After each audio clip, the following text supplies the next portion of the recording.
সংসদ সদস্য পদে জামাত প্রার্থীর নাম ঘোষণা। বীরগঞ্জ দিনাজপুর থেকে মোশাররফ হোসেনের পাঠানো তথ্যচিত্র MHR নিউজ।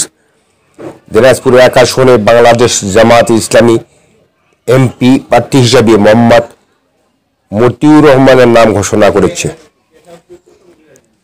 4 ফেব্রুয়ারি 2025 বাদ মাগরিব দিনাজপুরের বীরগঞ্জ ফাজিল মাদ্রাসা হলরুমে জেলা আমির আনিসুর রহমানের সভাপতিত্বে 2 উপজেলার নেতৃবৃন্দের উপস্থিতিতে প্রধান অতিথি কেন্দ্রীয় কর্মপরিষদ সদস্য অধ্যক্ষ মাওলানা মমতাজ উদ্দিন, বীরগঞ্জের কৃতি সন্তান, ঢাকা মহানগর উত্তরের সুরা সদস্য, তুরাগ থানার আমির, দিনাজপুর শহর শিবিরের সাবেক সভাপতি মতিউর রহমানের নাম ঘোষণা করে বলেন তিনি দিনাজপুর 1 আসনে তাদের দলীয় একমাত্র প্রার্থী।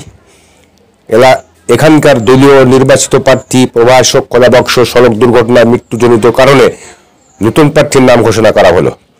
সভায় বিশেষ অতিথি হিসেবে জেলা জামাতের সেক্রেটারি ডক্টর মুহাদ্দিস এনামুল হক, জেলা কর্ম পরিষদ সদস্য মাওলানা রবিউল ইসলাম, উপজেলা জামাতের আমির কারি আজিজুর রহমান, সাবেক ভাইস চেয়ারম্যান AKM কাউসার, বাংলাদেশ শ্রমিক কল্যাণ ফেডারেশন জেলা সহ সভাপতি রাশেদুন নবী বাবু, সহ সেক্রেটারি SM হাদিউজ্জামান হাদি বক্তব্য রাখেন।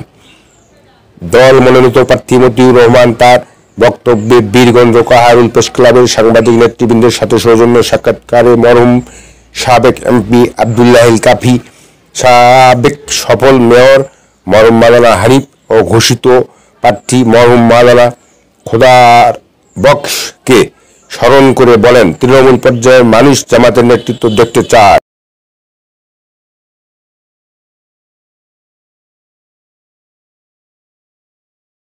যা আমাদের উৎসাহিত করেছে। সর্বস্তরের শুভাকাঙ্ক্ষী ও দলীয় লোকজনকে সঙ্গে নিয়ে প্রতিটি গ্রাম, মহল্লা, ওয়ার্ড পর্যায়ে গণসংযোগ করে জামাতের আসন পুনরুদ্ধারের আশাবাদ ব্যক্ত করেন। MHR news.